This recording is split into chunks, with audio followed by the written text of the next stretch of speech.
Sejam muito bem-vindos ao canal Mesa de Debates. Aqui quem está falando é o Guilherme e vamos dar continuidade da nossa programação, né? Hoje o convidado é bastante especial, né? É o Hilário Bispo, ele que é do canal parceiro aí do Mesa de Debates Café e Cachimbo, né? Eles já tiveram outras oportunidades de aparecerem aqui no Mesa de Debates. O Mesa de Debates também já esteve presente também no canal Café e Cachimbo, e hoje eu trouxe aqui o Hilário, né, para a gente conversar um pouco, né, a relação entre racismo e o governo Bolsonaro e bolsonarismo. Então, né, sem muita demora, tudo bem, Hilário? Antes da gente começar, por favor, se apresente. Olá, Guilherme, tudo bem com você? É um prazer estar aqui mais uma vez no seu canal, na sua companhia. Eu acho que a gente tem sempre que celebrar essa amizade, essa parceria, porque sem redes nós não conseguimos crescer, nós não conseguimos nos desenvolver. Eu sou Hilário Bispo, como o Guilherme falou, sou lá do canal Café e Cachimbo, que é um canal que busca discutir questões estruturais, também questões atuais do Brasil,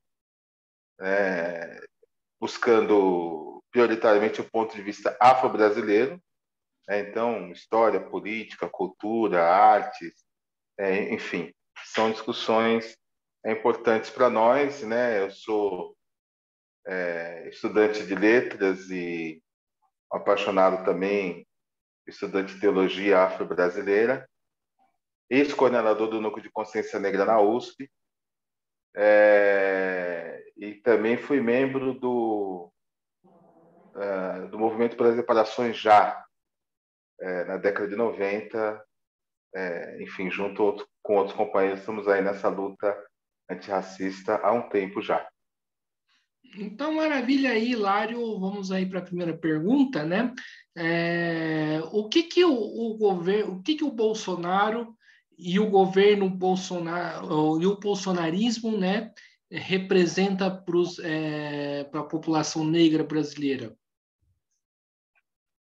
Bom, primeiro temos que entender em que contexto que nos encontramos, né? Ou seja, como todos nós sabemos, o Brasil foi o último país do planeta a abolir a escravidão, e quando foi abolida a escravidão, mercê de muita luta, de muitas revoltas, de muitas, enfim, de muita articulação também negra,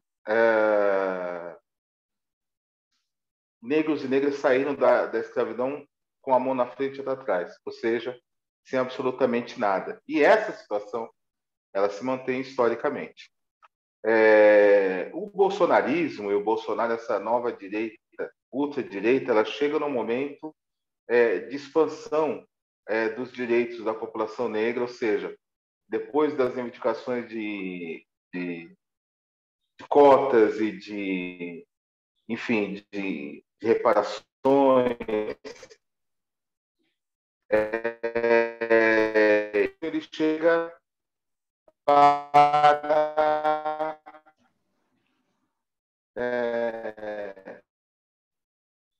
pode impor retrocesso. Então, o bolsonarismo, a base do bolsonarismo é de que existem algumas pessoas melhores do que outras, de uma hierarquização de pessoas.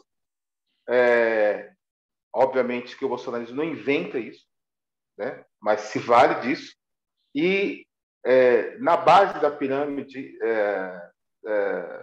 enfim, social e humana, sobretudo humana, estão negros e negras, estão LGBTQIA+, mulheres. Então, representa, na verdade, o bolsonarismo e suas políticas representam a luta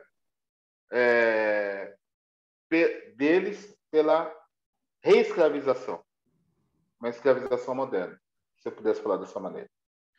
Ô, Hilário, muito interessante que isso que você falou, né? E, inclusive, eu lembrei um pouco aí né, de um texto muito bom que fala sobre racismo, né? De um autor que trabalhou bastante sobre isso, né? Que é o Florestan Fernandes, né? E ele falava que a burguesia brasileira, né, ela é herdeira diretamente dos senhores de escravos, né? Diferente da burguesia francesa que um dia ela foi revolucionária. Dá para dizer que o Bolsonaro representa esta burguesia? Tanto é verdade que o bolsonarismo é muito ligado aos criadores, aos ruralistas, né? Aqueles que durante o processo constituinte de 88 eram chamados de ruralistas, como Caiado, por exemplo, Ronaldo Caiado. Né? É ligado ao agronegócio, é ligado aos criadores de gado. Então, isso é um símbolo dessa questão que o Florestan falava, porque, de fato, a elite brasileira, a classe dominante brasileira é descendente direta dos senhores escravos, dos senhores de engenho, dos senhores de terra, né? E de uma cultura que vai cristalizando cada vez mais essa visão de mundo que estratifica, que hierarquiza pessoas dentro dessa lógica. Né? Aqueles que são, entre aspas, os donos do Brasil, né? E aqueles que devem ser dominados e devem ser escravizados, negros e indígenas. Né? Então, eu diria que ele representa no sentido de que, até onde eu conheço a história do Bolsonaro, eu conheço assim, o que as pessoas conhecem, ele não é um descendente de uma família quatrocentona, né? Mas é uma espécie de capataz, é uma espécie de preposto. Né? Me lembra muito o professor Luiz Felipe Alencastro, fala das guerras, né? Da guerra feita contra o Quilombo dos Palmares, por exemplo, e dos esforços portugueses, para derrotar. Então havia, obviamente, pessoas que estavam voltadas a isso. Então Bolsonaro me parece uma dessas figuras que querem prestar esse tipo de serviço para essa classe dominante, para talvez se sentir mais importante, se sentir confortável, alguma coisa desse tipo. Ideologicamente é a mesma coisa. Ô, Hilário, uma coisa que a gente precisa conversar aqui, né, é o papel de um certo sujeito que eu particularmente tenho um asco dele, né, que é o Sérgio Camargo, né? Eu queria que você falasse, discorresse aí um pouco aí desse cidadão aí, né, e qual que é o desserviço que ele cumpre aí para a luta da população negra. Olha, nós temos que entender que nenhum regime de força prescinde da ajuda de oprimidos. Quer dizer, quando a gente pensa, por exemplo, na África do Sul, do apartheid, a polícia que perseguia os negros sul-africanos contava com inúmeros negros. Assim aconteceu na Índia, com a opressão contra o povo indiano. Assim aconteceu na escravidão. Agora, na escravidão, no processo da escravidão, você tem uma estratificação de pessoas lutando pela própria sobrevivência, lutando pela própria liberdade. O Brasil tem uma coisa interessante na história, porque o sujeito aforreado não estava livre para sempre. Ele é como se ele devesse favor aos seus antigos senhores. E esses senhores, então, esses antigos senhores, podiam simplesmente caçar a alforria do sujeito e ele voltava a ser escravo. Portanto, ele precisava ser uma pessoa dócil. Né? E aí você cria, num ambiente de violência e de morte, de violência extrema e de morte, a luta pela sobrevivência muitas vezes faz com que o sujeito precise lutar contra o seu igual. Né? Um caso bem retratado na literatura brasileira, que é aquele continho maravilhoso do Machado de Assis, pai contra mãe, né? Em que, para salvar seu próprio filho, um sujeito vai lá e captura uma negra escrava fugida que estava grávida e acaba perdendo o filho. Né? Essa é a vida do próprio filho contra a vida do filho do outro. O Sérgio Camargo me parece uma figura estranha, no sentido histórico, né? Porque ele é filho do Oswaldo Camargo, que é um militante importante do movimento negro. Então, me parece que a impressão que eu tenho é que alguém absolutamente destituído do brilhantismo do pai, da capacidade e da nobreza do pai, decide se revoltar, né, contra, enfim, a lógica, contra a ideologia, contra a visão de mundo do pai, né? Alguém que talvez tenha tido um sonho de ser um herói ou alguma coisa assim, alguém importante como tantos negros e negras importantes que nós temos na história do Brasil, destituído dessa capacidade, ele se revolta, e é uma coisa que me parece até patológica. É como alguém que olha no espelho e tem ódio da imagem que vê, né? Então é preciso simular uma outra coisa, é preciso simular ser um branco racista, né? Encarnando assim um sujeito, uma certa anomalia, me parece, né? E prestar esse serviço a essa burguesia, né? Quer dizer, aqueles que querem prestar, acho que ideologicamente, aquela figura, aquele personagem que quer prestar o serviço para o opressor para se sentir importante, é uma figura conhecida, né? Entre os trabalhadores tinha a figura do pelego, que não bastava furar greve, mas é aquele que denunciava, aquele que, enfim, arrumava uma confusão e tudo, né? O Sérgio Camargo me parece cumprir uma função como essa. No entanto, me parece uma pessoa desimportante. Porque o que nós precisamos, de fato, é recuperar a democracia e precisamos derrubar um governo cuja lógica é racista e misógina. Não se trata de derrubar ou combater o Sérgio Camargo. É preciso entender que a luta antirracista é também uma luta ideológica. E o Sérgio Camargo, embora seja um homem negro, ou seja, de pele escura, ideologicamente está a serviço do racismo. Sim. Ô, Hilário, uma coisa que a gente precisa conversar aqui, né, também é a questão, né, da precarização do trabalho, né, e a maneira como que isso atinge, né, a população negra, né. Eu queria que você falasse aqui no Brasil, eu queria que você falasse, discorresse sobre isso, né, sobre essa precarização do trabalho, terceirização, quem são as pessoas que estão no posto de trabalho, né, mais precário. Eu lembro há muito tempo atrás, Hilário, que eu apoiei uma greve de terceirizadas da USP, né? E uma coisa que me chamou a atenção na época é que a boa parte dos funcionários era composto por mulheres e mulheres negras, né? Eu queria que você falasse isso e como que isso se aprofunda no governo Bolsonaro e também com a pandemia. Veja, nós precisamos sempre olhar para o Brasil como um país de cultura escravocrata.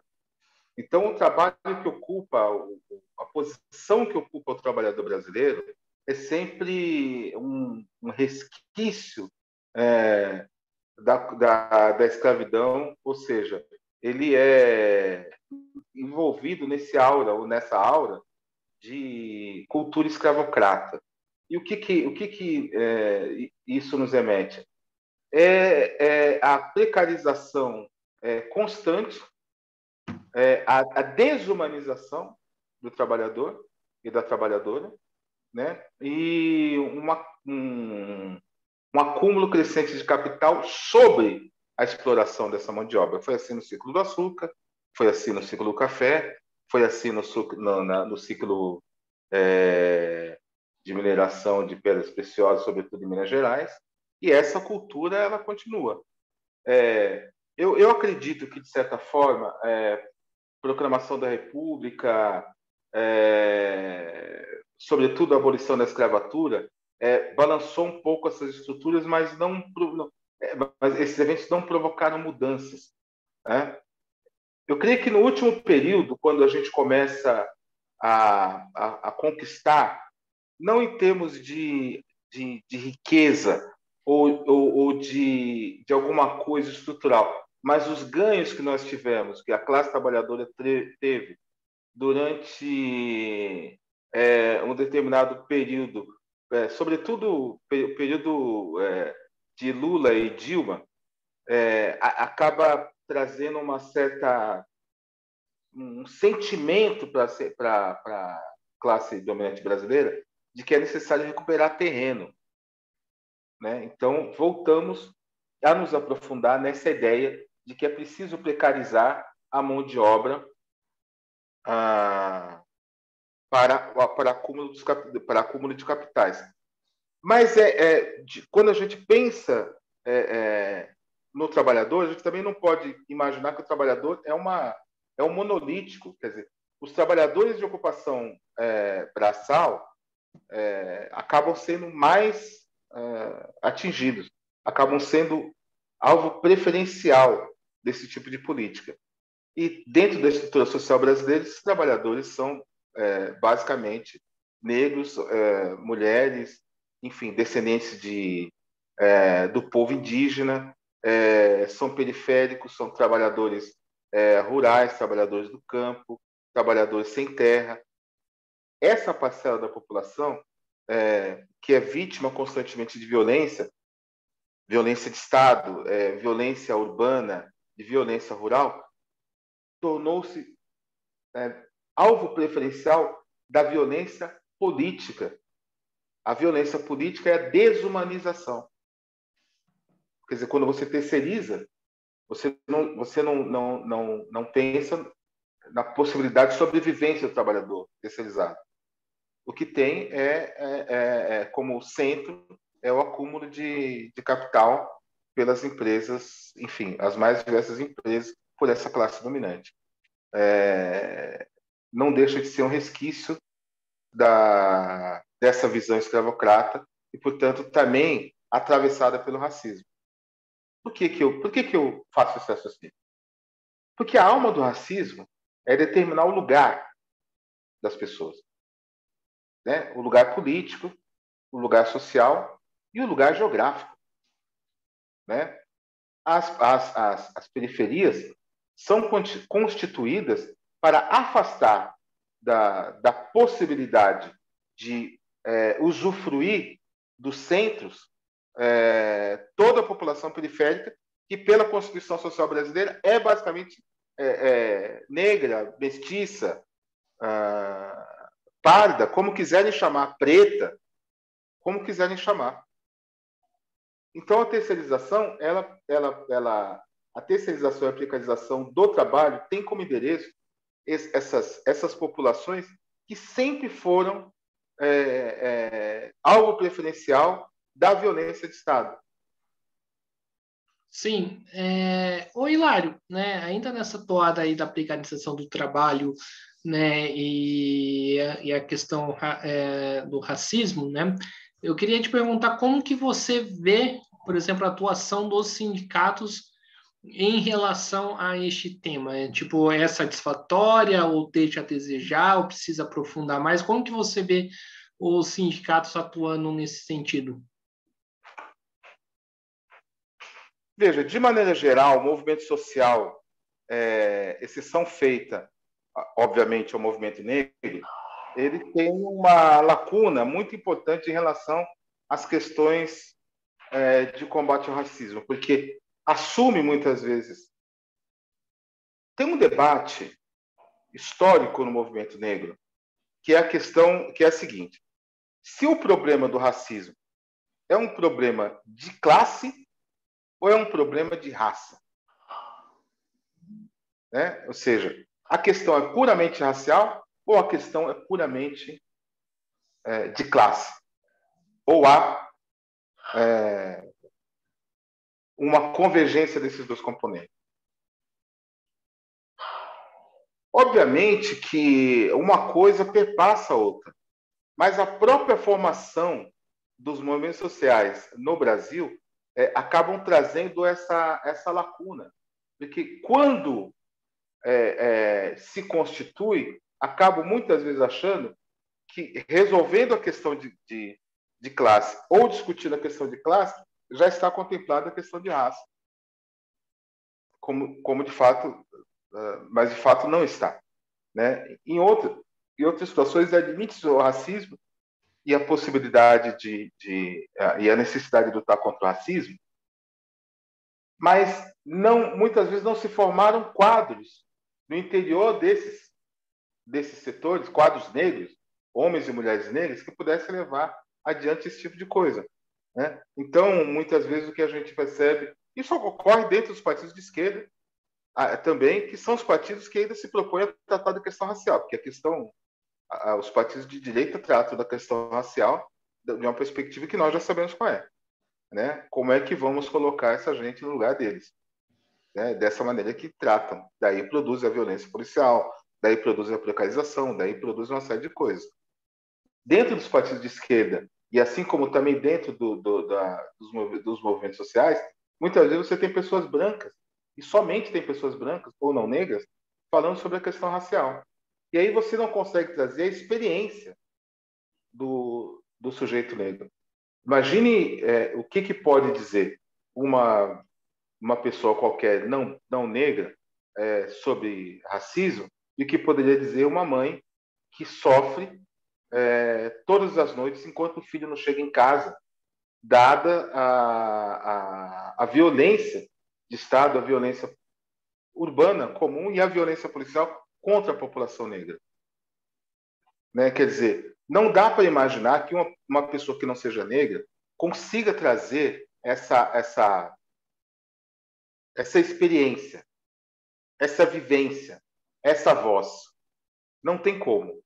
Né? Então, eu acredito que existe uma lacuna que precisa ser suprida, é preciso cada vez mais não só discutir, mas é preciso a formação de mais quadros negros e negras, para que essa discussão possa ser feita de maneira cada vez mais legítima, né? E é preciso enfrentar o racismo de uma maneira prática, não podemos enfrentar o racismo apenas de uma maneira teórica. Né? Apesar dessa lacuna que existe, é uma discussão forte historicamente dentro dos movimentos negros, aí eu me refiro mais aos movimentos negros políticos. Quando a gente pensa em movimento negro, a gente precisa pensar em escola de samba, a gente precisa pensar em capoeira, a gente precisa pensar em jongo, as diversas organizações culturais, as religiões afro-brasileiras, mas a gente também tem que pensar nos movimentos políticos, né? Das entidades como Gueredés, como o Núcleo de Consciência Negra, como o Negro e tantas outras entidades, Brasil afora, que vêm construindo essa luta. Eu acredito que há uma sensibilidade dos sindicatos, mas é necessário ter uma questão assim mais prática. Essa é uma reivindicação histórica dos movimentos negros. Agora, o fato de haver essa lacuna não nos impede de reconhecer a fundamental importância para a conquista de direitos e a constituição do trabalhador brasileiro como sujeito, sobretudo, da sua luta por direitos. Né? Porque o trabalhador brasileiro não é alguém que terceirizou a luta, é alguém que ele mesmo foi à luta pelos seus direitos, pela sua constituição enquanto cidadão sujeito de direitos e de construir a sua própria história. Sem sombra de dúvida, nós chegamos a esse momento político em que a extrema-direita ocupa espaço e quer aprofundar mais ainda os seus cabedais, como ocorre hoje, em função do ataque aos sindicatos, às organizações dos trabalhadores. Não fosse esse ataque, não fosse a criminalização dos movimentos sociais, não fosse a perseguição aos movimentos sociais, não fosse a perseguição aos sindicatos, nós não teríamos chegado a esse momento. Portanto, quando a gente fala de governo Bolsonaro, e a gente fala desse desgoverno, quando a gente fala de um governo genocida, quando a gente fala de um governo, enfim, fascista, nos referindo ao governo Bolsonaro, nós não podemos deixar de notar e de dizer e denunciar que o governo Temer abre caminho para isso, com a perseguição aos sindicatos. Né? Então, o governo Bolsonaro, quando assume, já assume com a terra preparada para o plantio, que é o plantio do ódio. Certo. Hilário, né, você citou aqui o carnaval, né, e novamente o carnaval está, né, alvo de polêmica, né, por conta da pandemia, né, que parece que como se não houvesse que assim fazer carnaval da maneira como que era antes, né, da pandemia, de fato é complicado, né, mas só que ao mesmo tempo não dá para jogar, né, a responsabilidade da pandemia nas costas do carnaval, sendo que tem outros eventos que acontecem, tudo mais, sendo que essa discussão para mim acontece sem discutir o passaporte de vacina, questão de testagem também, né? Eu queria que você falasse um pouco aí como que você vê essa polêmica, porque, né, eu parece que essa polêmica começou já em novembro e parece que só se preocupou com o carnaval e outras coisas não. Como que você vê isso? Carnaval é coisa de preto. Carnaval é coisa de gente sem compromisso. Carnaval é coisa de gente libertina. Essa é a ideia que se tem sobre o carnaval, e é sob a égide desses preconceitos que o carnaval é tratado. E não é só em relação à pandemia. Obviamente que já há setores falando esse tipo de coisa antes da pandemia.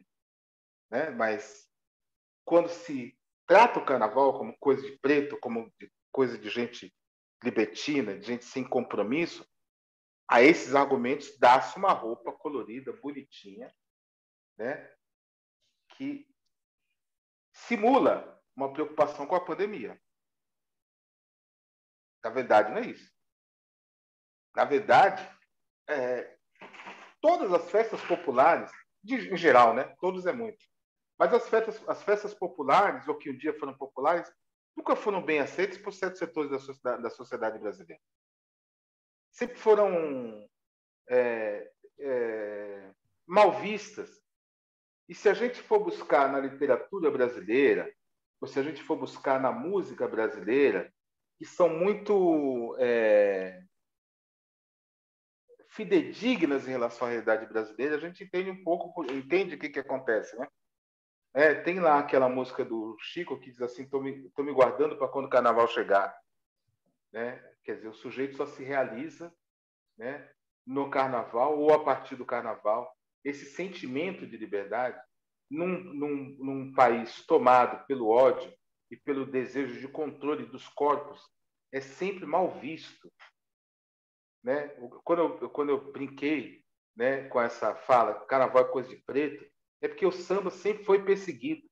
O samba sempre foi caso de polícia. Deu o que fazer para o samba ser reconhecido. Né? Assim, a mesma coisa estão fazendo com o funk agora. Né? Assim como já fizeram com o rap. Né? Então, a pandemia ela se torna uma desculpa esfarrapada para se atacar o carnaval, para se dizer que não vai ter carnaval. Né? Porque aquele sujeito que, na música do Chico Buarque, diz: estou me guardando para quando o carnaval chegar, é como se respondesse para ele assim: não, o carnaval não vai chegar.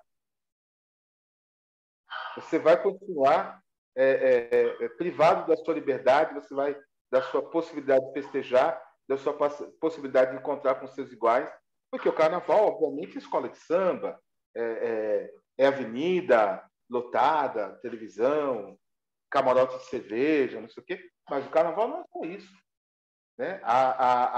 Em que pese a grandeza das escolas de samba e a história fundamental, a importância fundamental das escolas de samba na história política do Brasil e na história cultural do Brasil, né? Há muitas outras formas de fazer carnaval, há muitas outras formas de encontro.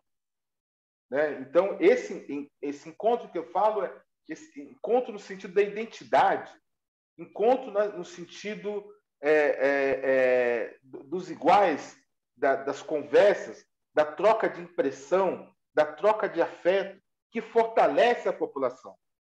Quando se fala contra o carnaval, é contra isso que está se falando. Está se falando contra a Paraíso Tuiuti, fazendo o desfile que fez anos atrás. Está se falando contra a Mangueira, fazendo discurso que fez anos atrás de seu desfile. Quando a Mangueira, por exemplo, fala dos olhos de Oiá, que é uma entidade, é uma divindade do panteão afro-brasileiro, também conhecido por Inhaçã, né? E as religiões afro-brasileiras estão sendo criminalizadas. A ética desse governo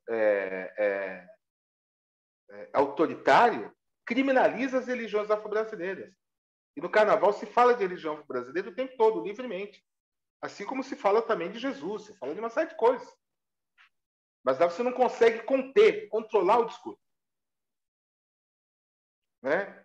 Então se usa essa minha análise, né? Se usa esse discurso contra a pandemia, como se estivesse, né, todo mundo muito preocupado, para ser contra o carnaval. Estão sendo contra o carnaval por esses motivos que eu me referi agora há pouco.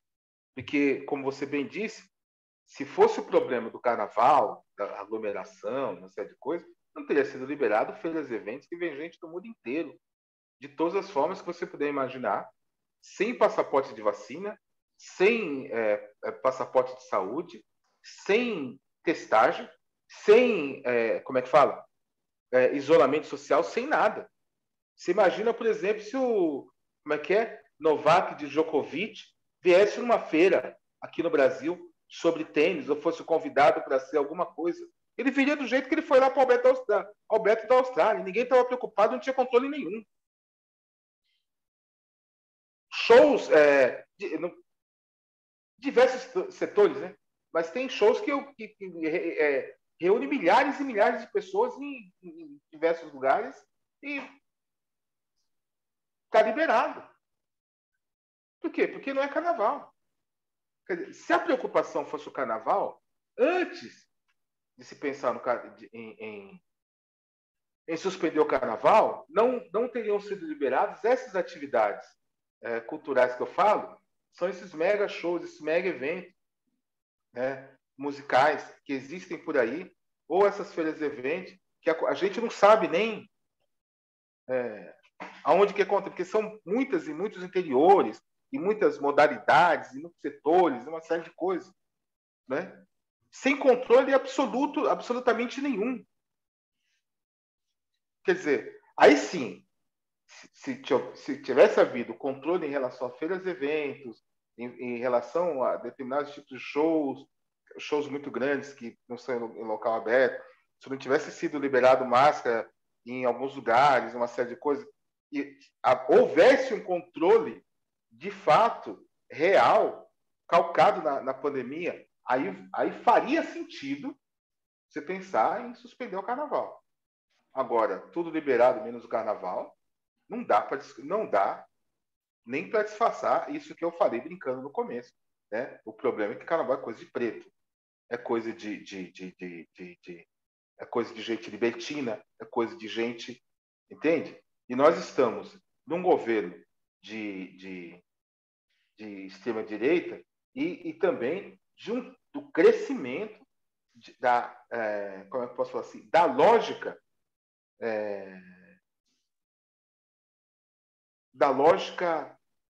neopentecostal, que tem como um dos fundamentos principais o controle dos corpos. Esse crescimento se dá não só no âmbito político partidário, mas também nas mídias. Então, me parece mais essa lógica de controle dos corpos, de controle das consciências, o medo de pessoas que têm coragem de serem livres do que qualquer outra coisa. É mais um elemento do racismo. Hilário, eu queria que então você falasse aí dessa relação da criminalização aí das religiões afros, né? A gente sabe que o governo Bolsonaro tem uma forte ligação aí com setores, né? Ou se pode se dizer assim, evangélicos, né? E o que a gente acompanha, principalmente aí nas periferias, é que milícias ou até mesmo traficantes assim evangélicos, né, cumprem um papel aí nefasto de criminalizar essas religiões, não somente os traficantes, né, mas também tem toda uma estrutura aí por trás disso que precisa de fato ser questionada. Eu queria que você falasse um pouco mais sobre essa criminalização, porque que eu vejo, né, ela serve para poder para que os setores evangélicos, né, pró-bolsonaristas ganham terreno, né? Então, acho que tem duas coisas importantes que a gente precisa, sobre as quais nós precisamos refletir. O racismo religioso, levado a cabo muitas vezes por esses setores que alguns chamam de traficantes evangélicos, enfim, né? Mas que são aquelas pessoas que vão lá e colocam, incendiam o terreiro, enfim, quebram terreiros, esse tipo de coisa, e que jogaram aquela pedra na Kailane, se não me engano, naquela menina, né? Então isso é uma coisa execrável e que eu sempre fico me perguntando, certamente existem pessoas evangélicas, inclusive neopentecostais, porque tem em todos os lugares, obviamente que dentro do setor evangélico também tem pessoas, não vou nem dizer progressistas, mas pessoas que têm um posicionamento mais humano, mais que jamais seria capaz, por exemplo, de jogar uma pedra numa criança para ela estar vestida de branco com roupa de orixá ou por qualquer outro motivo desse tipo, né? Então eu fico sempre me perguntando por que essas pessoas evangélicas que têm uma visão crítica em relação a esse tipo de coisa não se colocam publicamente contra esse tipo de prática. Eu fico me perguntando. Ou se é que eles se colocam e eu não consegui ter acesso ainda a esse tipo de coisa, esse tipo de informação. Então, essa é uma coisa, esse racismo religioso que é tocado dessa maneira. Todo mundo já ouviu aí notícia de terreiro, enfim, incendiado, quebrado, essa violência descomunal que é feita contra as pessoas de das religiões afro-brasileiras. E o que aí tem uma outra questão que é a criminalização mesmo, a tentativa da criminalização, né? Então, tivemos notícia, rolou aí na internet, sobretudo, porque os veículos de comunicação da grande mídia, chamada mídia corporativa, não dá muita atenção para esse tipo de coisa. A história de uma mãe, enfim, das religiões afro-brasileiras no candomblé, sobretudo, nos candomblés, sobretudo, as pessoas, quando passam por uma iniciação, elas passam por recolhimento, 7, 14 ou 21 dias, aproximadamente. Depende um pouco da casa, da tradição, mas é geralmente 7, 14, 21 ou 21 dias. E uma criança estava passando por um processo iniciático, portanto, ela estava em recolhimento, e foi chamado o conselho tutelar e a mãe o terreiro sofreu acusação de cárcere privado e chegaram a tirar a criança, enfim, a justiça chegou a tirar as crianças, a guarda das crianças da mãe ou dos pais, eu não me lembro, ficou alguns dias, acho que um mês, alguma coisa assim, até que foi devolvida. Quer dizer, aí já não é mais a espécie de milícia neopentecostal que vai atacar o terreno. Nós estamos falando de alguma coisa que acontece por dentro da estrutura de Estado. E aí é a criminalização mesmo, a tentativa de criminalização mesmo. Eu não sei exatamente como funciona esse tipo de coisa, mas a impressão que eu tenho é que esses sujeitos, a partir dessa posição neopentecostal e a partir da sua posição de extrema-direita, acabaram capturando certos aparelhos do Estado, certos setores do Estado, para tentar a tentativa de criminalização das religiões afro-brasileiras. Assim como a recorrente tentativa de criminalizar o corte de animais nas religiões afro-brasileiras, como se fôssemos uma população que não comesse carne e que a Friboi, a Sadia, a Perdigão, a Seara, sei lá mais quem, não imolasse todos os dias milhares e milhares e milhares e milhares de aves e outros animais, né? Como se o problema fosse as religiões afro-brasileiras. Obviamente que a tentativa de produzir esse tipo de lei, esse tipo de legislação, é uma forma de tentar colocar a polícia dentro dos terreiros. A partir da denúncia de está tendo maltrato aos animais. Aí então, quando tem uma iniciação de um jovem, de uma criança, olha, está tendo cárcere privado, é tentativa orquestrada de criminalização das religiões afro-brasileiras. Então, são duas coisas. Uma é o racismo religioso levado a cabo por esses setores de característica miliciana, certo? E a outra coisa é o racismo religioso travestido de medida legal estatal. Né? Então, a criminalização vem por aí. E por que esse tipo de coisa ganha relevo em momentos de uma política tão acirrada de extrema-direita? É porque, de fato, a população negra, ou seja, os descendentes dos africanos escravizados aqui no Brasil, é historicamente perseguida. Por quê? Porque nunca se pensou num Brasil, num país unido, integrado. Sempre se pensou na ideia de eliminação de parte da população brasileira, notadamente a população negra e indígena. A política de branqueamento nada mais é do que isso. Sim. Política de branqueamento nada mais é do que isso, acompanhado pelo racismo científico do final do século XIX e início do século XX. Sim. O Hilário, né? Ainda voltando nessa questão do carnaval, né?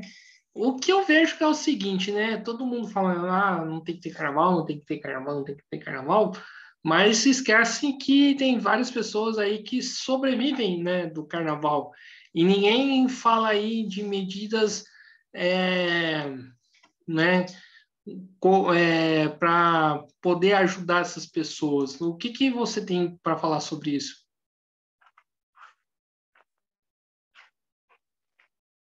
Talvez o maior crime que tenha sido cometido nesse Brasil em função da pandemia é o governo, o poder público não ter apoiado adequadamente todos os setores econômicos para que eles pudessem cessar suas atividades até um determinado período em que o vírus não fosse mais risco. Isso deveria ter acontecido lá no começo da pandemia, bem no comecinho, e obviamente que o Estado brasileiro teria que apoiar trabalhadores, microempresários, empresas, enfim, todos os setores, para que eles pudessem fazer isso. E talvez exatamente para não cair nessa chave é que o presidente da República sempre foi contra o isolamento social, lockdown, qualquer coisa que valha. E que, de fato, quem tem capacidade de fazer essa engenharia econômica é o governo federal, que tem os instrumentos, as ferramentas necessárias para produzir recursos financeiros para fazer esse tipo de coisa.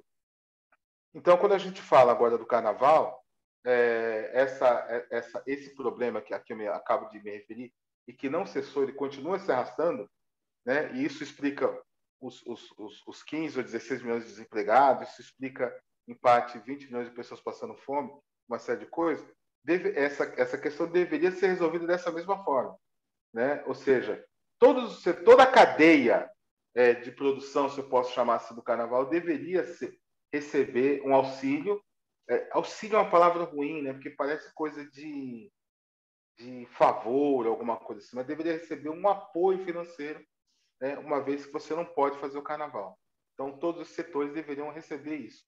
Então, nós voltamos de novo lá para a estaca zero, né? No início da pandemia, quando o governo federal se recusa a fazer isso, ou seja, não está nem em pauta, me parece, até onde eu sei, não está nem em pauta a possibilidade de apoio financeiro, não só aos setores que produzem carnaval, mas inclusive às cidades que têm como parte da sua atividade econômica o carnaval, né? Porque afinal de contas, de onde vai sair o dinheiro, né?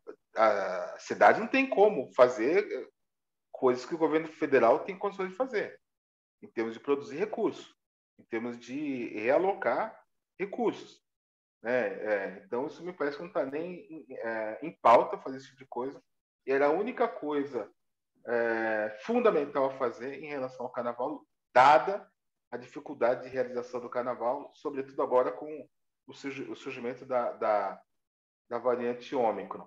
Então, me parece que o Estado brasileiro foi tomado de assalto por esses setores que prezam como a coisa mais importante da vida o Estado mínimo e, portanto, aí, o controle de gastos, o não investimento do governo e uma série de coisas, e a possibilidade de você financiar ou refinanciar setores econômicos, carnaval inclusive, por causa da pandemia, fica completamente fora de possibilidade nenhuma. Lembrando que no início da pandemia, o governo federal passa para as mãos dos bancos privados 1,2 trilhão de reais, segundo ele, para ser dado como empréstimo para os setores que pudessem precisar durante a pandemia. E a pergunta é que não quer calar. Por que esse empréstimo não foi feito via banco, ou seja, bancos públicos, né? Bancos públicos com juros zero. O que tem que passar pelas mãos dos bancos que precisam gerar lucro em cima desse dinheiro público? Então, essa é a questão. Maravilha, então, Hilário, né, então, vamos dar continuidade aí no nosso papo, né? Você falou aí, a gente estava conversando sobre um pouco sobre sindicatos e tudo mais, né? Existe um movimento bastante forte, né? E eu acho que principalmente por alguns setores jovens e tal, que é o movimento do identitarismo, né? Que movimento que trata tanto não só a questão negra, mas também a questão das mulheres, a questão dos LGBTs, né, a questão, né, de outros setores oprimidos da sociedade. E a pergunta que eu faço é qual que é a avaliação que você tem desse movimento, né, e se esse movimento, no seu entendimento, responderia, né, né, essa lacuna que você colocou anteriormente.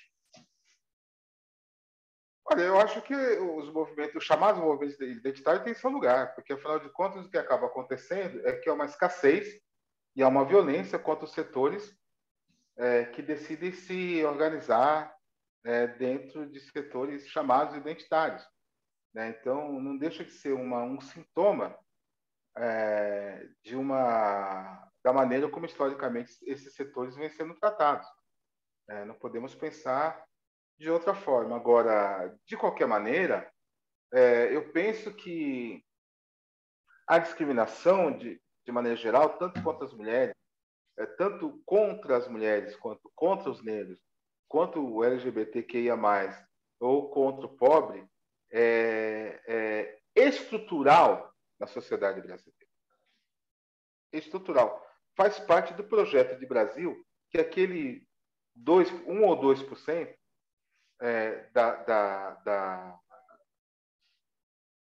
da classe dominante brasileira acaba fazendo para o Brasil.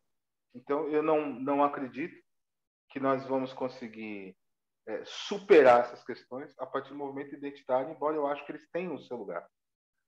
Eu sempre acreditei na articulação. Eu sempre acreditei na articulação. Quando você volta para o período da escravidão, por exemplo, você vai perceber que as revoltas que foram feitas nesse período, elas são revoltas que envolvem africanos escravizados, negros nascidos aqui no Brasil, negros livres, às vezes brancos pobres, indígenas, esse tipo de coisa. Né? Então, é preciso uma articulação, é preciso uma ampliação de visão, né? Porque a vida não é estanque, né? A vida não é estanque. Né? Eu não acredito que os movimentos chamados identitários possam dar respostas para essa característica do Brasil, que é o racismo, por exemplo, né? Que é alguma coisa que é mais do que estrutural, é essencial do Brasil, né? Essencial do Brasil. Como eu não acredito também na hierarquização das discriminações. Eu acho muito interessante a gente pensar naquela pirâmide, né, de privilégios, né? O homem branco é mais privilegiado, né? A mulher branca vem em segundo lugar, depois, né? E aí você fala, mais discriminado o homem negro, depois mais discriminado que o homem negro é a mulher negra, e depois o homem ou a mulher negra que é LGBTQIA+. Eu acho super interessante para a gente pensar. Mas a vida não acontece desse jeito. A vida acontece de maneira articulada. Então, acho que a gente tem que pensar...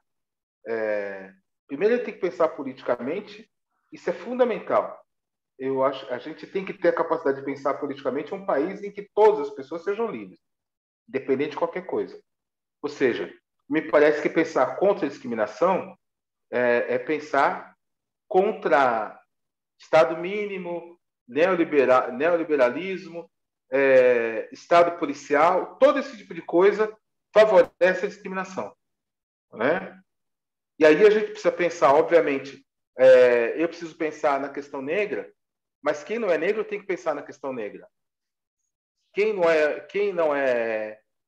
é homossexual ou LGBTQIA+, tem que pensar na questão LGBTQIA+. Quem não é também tem que pensar. O que nós temos que pensar e atuar no sentido de construir um país onde todas as pessoas possam ter oportunidades, possam realizar, possam ser livres e fazer aquilo que bem entenderem. Aquilo que bem entenderem dentro de, se quiser ser, sabe, artista, médico, enfim, engenheiro, pesquisador, qualquer coisa que a pessoa queira ser. Né? Não tem um lugar pré-determinado. O filho do sapateiro não precisa ser sapateiro. Pode ser sapateiro se ele quiser. Se ele não quiser, não. O filho do servente pedreiro, a mesma coisa. O filho da empregada doméstica. Assim, da mesma forma, outra coisa. O filho do médico não pode herdar como se fosse um mercado, uma reserva de mercado.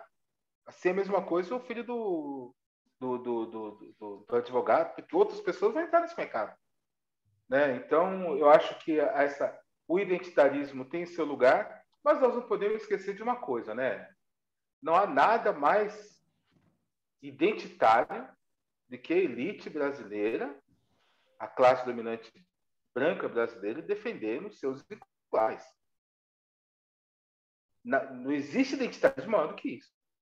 O artigo do Antônio de São Paulo, do domingo passado, é isso. Assim, claríssimo. Isso, né? Distorção da realidade completa, ataques tido como ativo e que, na verdade, é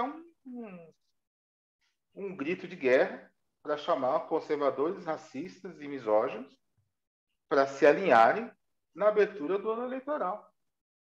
O que é mais identitário do que isso? O que é mais identitário do que, sabe, a Rede Globo não discutir cotas raciais? Fazer debate mesmo, trazer e fazer debate, ter um programa, ter abrir na sua grade de programação discussões com pessoas de vários setores, de várias experiências, uma série de coisas. E a Folha de São Paulo, o que é mais identitário do que isso? Identitarismo é isso. Né? Eu acho que o que se chama de movimento identitário está engatinhando em relação ao identitarismo da classe dominante brasileira. Ô, Hilário, já que a gente está conversando sobre isso, né? Aí vai aquela pergunta, né?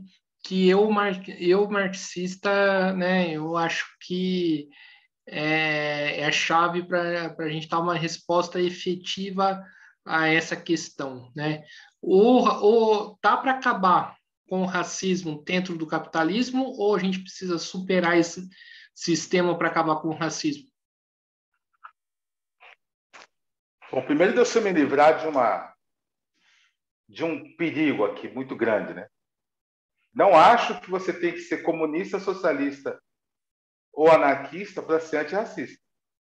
Mesmo que você seja defensor do capitalismo humanitário, você pode ser antirracista. Agora, da minha perspectiva, o racismo é uma alma do capitalismo. Não tem jeito. Desde que você tenha exército de mão de obra de reserva, o que você acha que vai ser exército de mão de obra de reserva?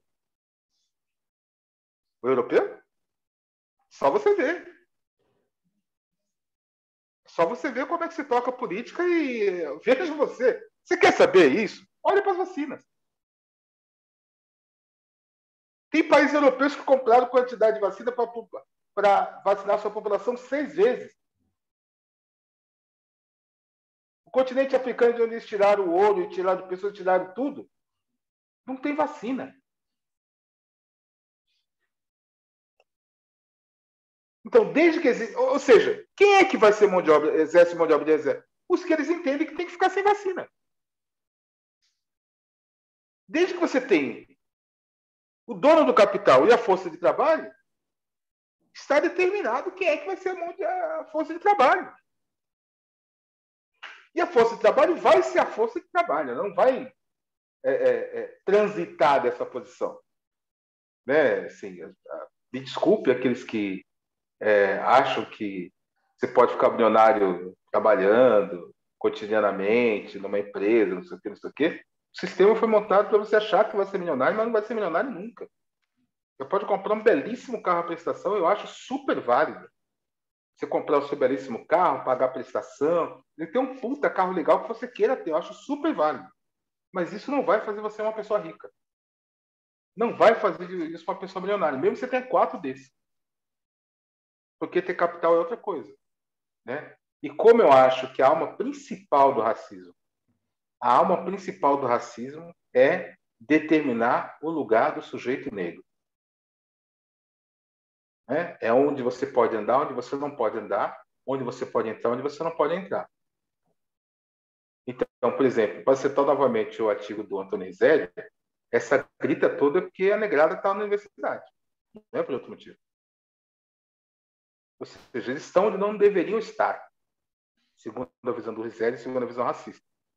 E o capitalismo ele tem essa necessidade estrutural de determinar o lugar do outro. Né? O trabalhador jamais vai ocupar o mesmo espaço que o capitalista. O dono do capital, o dono dos meios de produção, ocupa dos meios de produção. Ele nunca vai ocupar.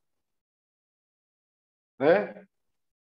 Então, está aí determinado essa diferença de direito de lugar. Né? Eles são donos das emissões de televisão, eles são donos dos jornais, são donos das revistas, eles são donos do Google, eles são donos do Facebook, eles são donos do Instagram, eles são donos de tudo. De tudo. Ou seja, está tudo dominado. Então, quem acha que vai fazer evolução pelo YouTube, tudo bem, eu tenho um canal lá, o Café e Cachimbo, que a gente discute essas coisas. E eu peço para as pessoas, por favor, se inscrevam, assistam as lives, compartilhem, porque é importante que a gente consiga alcançar e ser ouvido por um número grande de pessoas e ouvir também muita gente, para a gente poder ampliar as nossas possibilidades. Mas eu não imagino que eu ou qualquer outra pessoa vai fazer revolução, para usar o tipo de palavra que os nossos companheiros gostavam antigamente, né? Não vou fazer evolução no meio de comunicação burguês.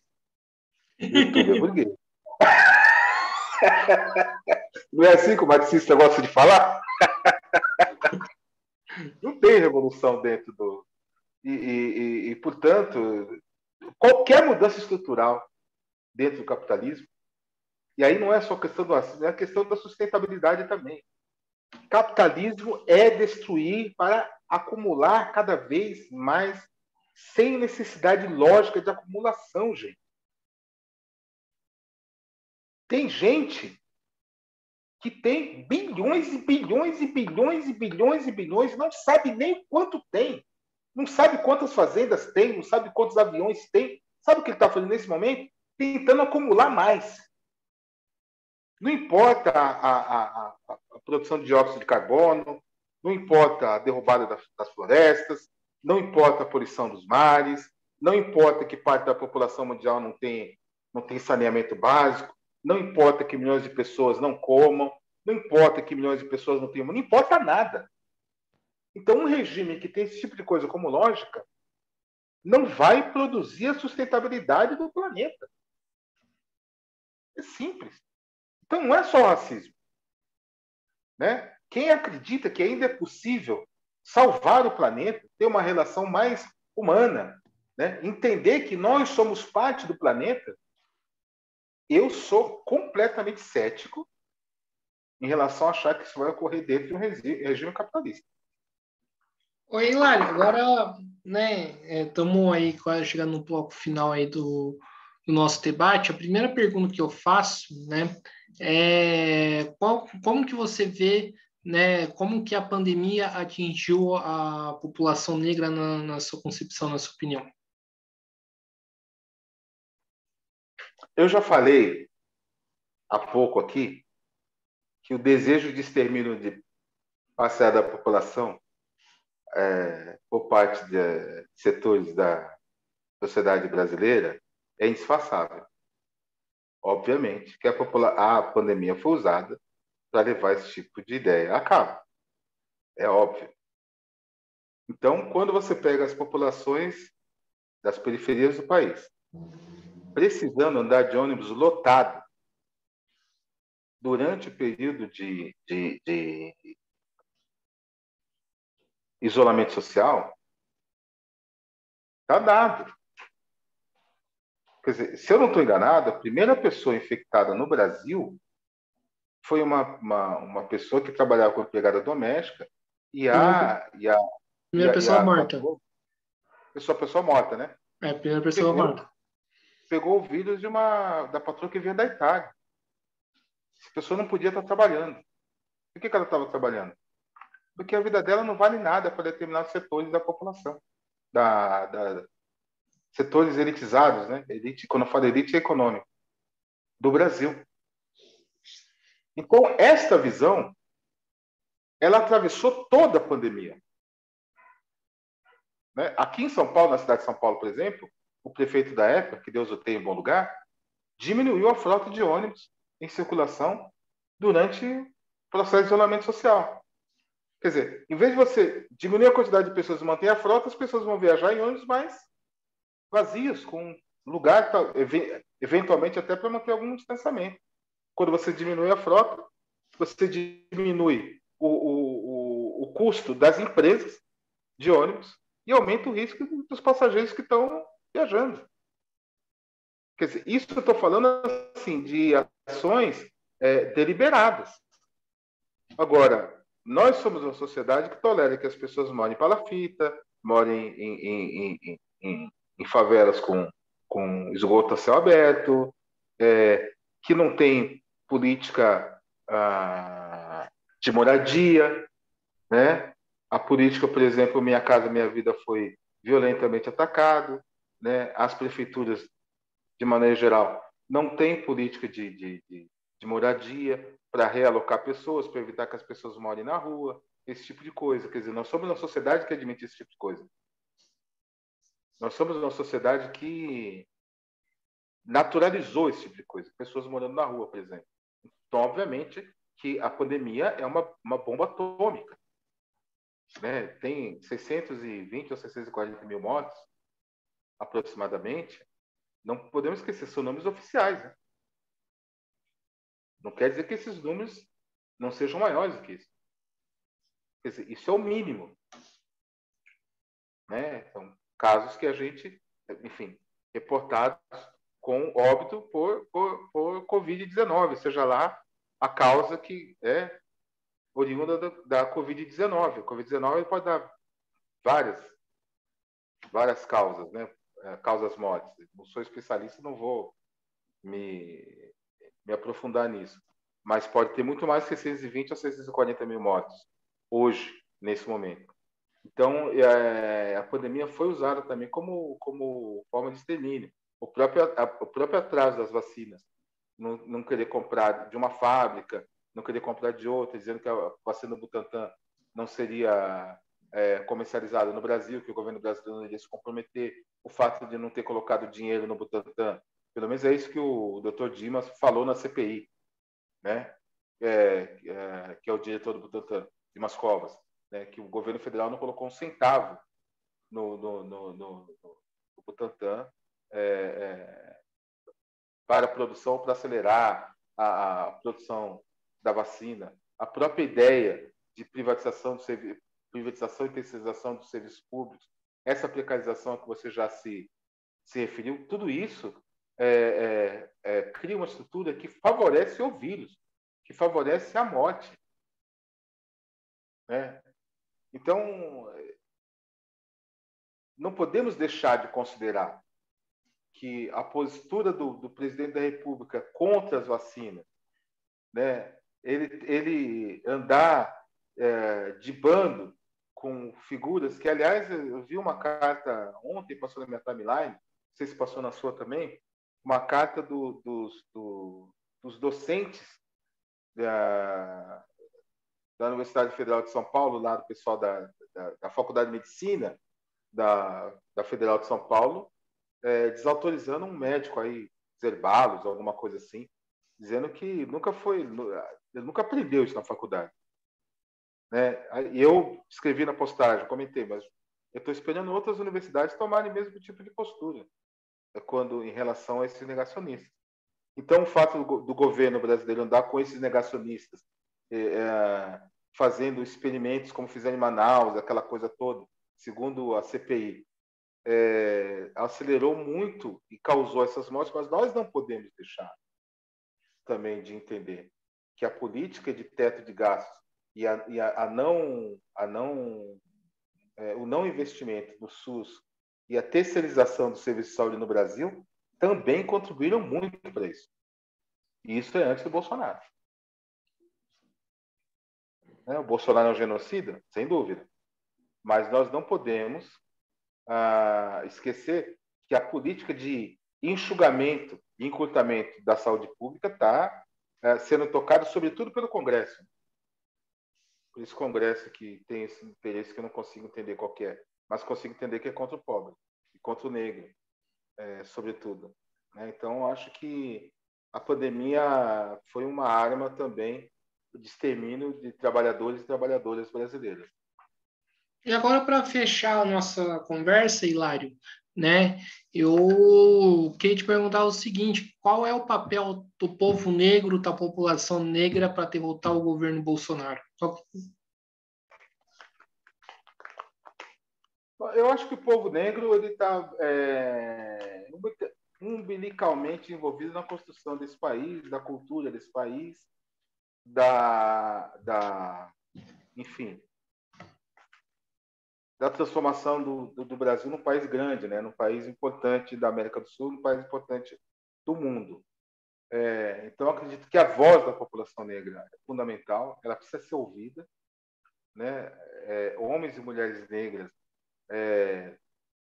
Eu escrevi sobre esse artigo que saiu na Folha e estava falando que certamente essa postura desse antropólogo tem muito a ver também com o brilho de grandes intelectuais negros, pessoas que estão ganhando cada vez mais brilho na sociedade brasileira, como se tem entre eles Silvio Almeida, Tamir Sampaio, Kilson Oliveira e outras pessoas.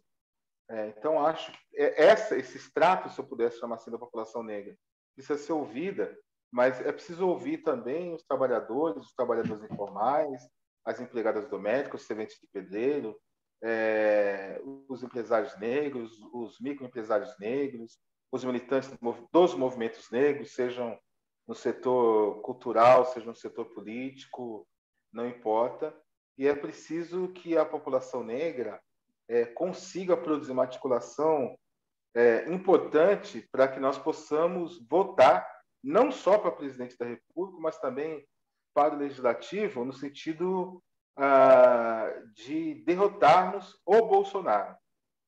E assim encaminharmos também para o futuro a derrota do bolsonarismo. Eu acredito que o Lula deve vencer as eleições, ainda que eu não acreditasse, as pesquisas estão dizendo aí, né? E eu tendo a acreditar que a população negra, desde que bem articulada, que se articule bem, não vai deixar de votar em favor do partido que regulamentou as cotas da universidade pública, não só as cotas raciais, mas também as cotas sociais, e que fez o ProUni, que permitiu que muita gente pobre pudesse cursar a universidade, e também ampliou as universidades, o número, né, de universidades federais, permitindo que houvesse mais vaga e muita gente pobre também e negra pudesse estudar, fazer o ensino superior.